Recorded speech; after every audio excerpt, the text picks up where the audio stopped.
Hi guys, welcome to Techniques Fun. I am Komal. So recently at my workplace, I got a chance to work on this amazing new technology tool which is Terraform. And I was relatively new to it. I did not have much knowledge. So I had to research a lot on the official website and I read some blogs, searched a lot on YouTube. तो जैसे तैसे मैंने सीखा and अच्छे से implement किया. But I thought let me share my learnings with you all because it's a relatively new thing out there and there are not as many videos of it as there are for other tools and technology and programming languages. So yeah, in this video tutorial series, I will be sharing with you everything about Terraform. What is it? Why do we use it? What are the challenges it solves? And the application, where can we apply this knowledge? The syntax, the whole development process, how do we test it?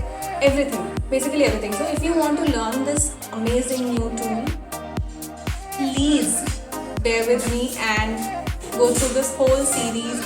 We learn together, we grow together, and yeah, by the end of it, you'll learn a new tool, which is amazing. So let's get started.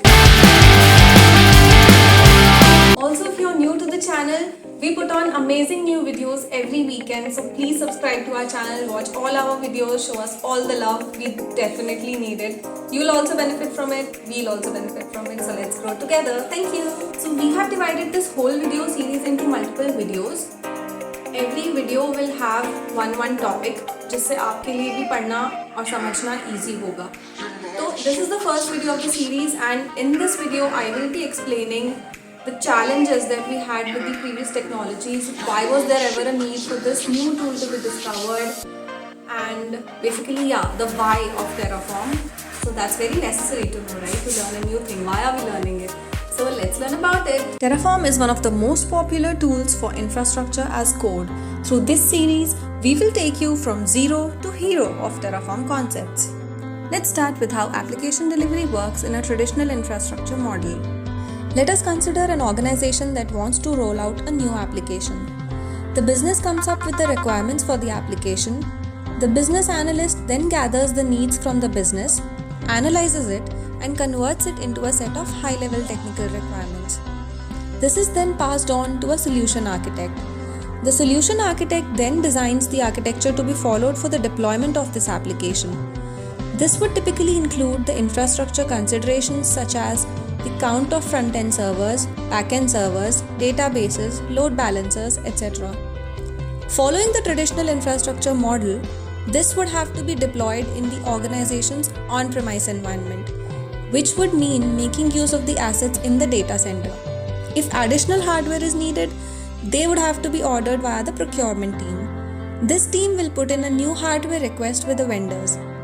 Now this will take anywhere between a few days to weeks or even months for the hardware to be purchased and delivered to the data center. Once received at the data center, the field engineers would be in charge of the rack and stack of the equipment. The system admins perform initial configurations, the network admins make the systems available on the network, and the storage admin assigns the storage to the servers, and the backup admins configure backups. And finally, once the systems have been set up as per the standards, they can then be handed over to the application teams to deploy their applications. This deployment model, which is still quite commonly used today, has quite a few disadvantages. The turnover time can range between weeks to months, and that's just to get the systems in a ready state to begin the application deployment. The scaling up or scaling down the infrastructure on demand cannot be achieved quickly. The overall cost to deploy and maintain this model is generally quite high. While some aspects of the infrastructure profiling process can be automated, several steps such as the rack and stack cabling and other deployment procedures are manual and slow. With so many teams working on so many different tasks, chances of human error are high, and this results in inconsistent environments.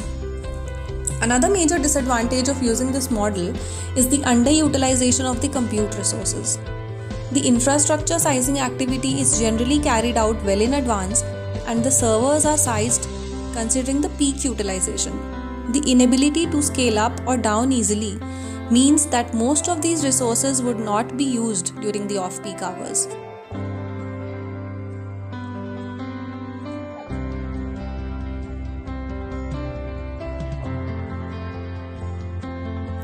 Organizations today have been moving to virtualization and cloud platforms to take advantages of services provided by major cloud providers such as Amazon AWS, Microsoft Azure, Google Cloud, etc.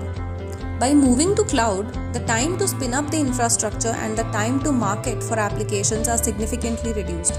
This is because with cloud, you do not have to invest in or manage the actual hardware assets that you normally would in case of a traditional infrastructure model. The data center, the hardware assets, and the services are managed by the cloud provider. A virtual machine can be spun up in a cloud environment in a matter of minutes, and the time to market is reduced from several months to weeks in a cloud environment. Also, the infrastructure costs are reduced when compared with the additional data center management and human resources cost. Cloud infrastructure comes with support for APIs, and that opens up a whole new world of opportunity for automation. And finally, the built-in auto-scaling and elastic functionality of cloud infrastructure reduces the resource wastage.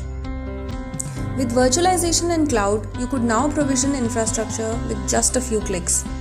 While this approach is certainly faster and more efficient when compared to the traditional deployment methods, using the management console for resource provisioning is not always the ideal solution. It is okay to have this approach when we are dealing with limited number of resources. But in a large organization with highly scalable cloud environment with immutable infrastructure, this approach is not feasible. Once provisioned, the systems still have to go through different teams with a lot of process overhead that increases the delivery time, and the chances of human error are still at large, resulting in inconsistent environments. So, different organizations started solving these challenges within themselves by developing their own scripts and tools. While some use simple shell scripts, others use programming languages like Python, Ruby, Perl, or PowerShell. Now, everyone was solving the same problems, trying to automate infrastructure provisioning, to deploy environments faster and in a consistent fashion by leveraging the API functionalities of various cloud environments. These evolved into a set of tools that came to be known as infrastructure as code.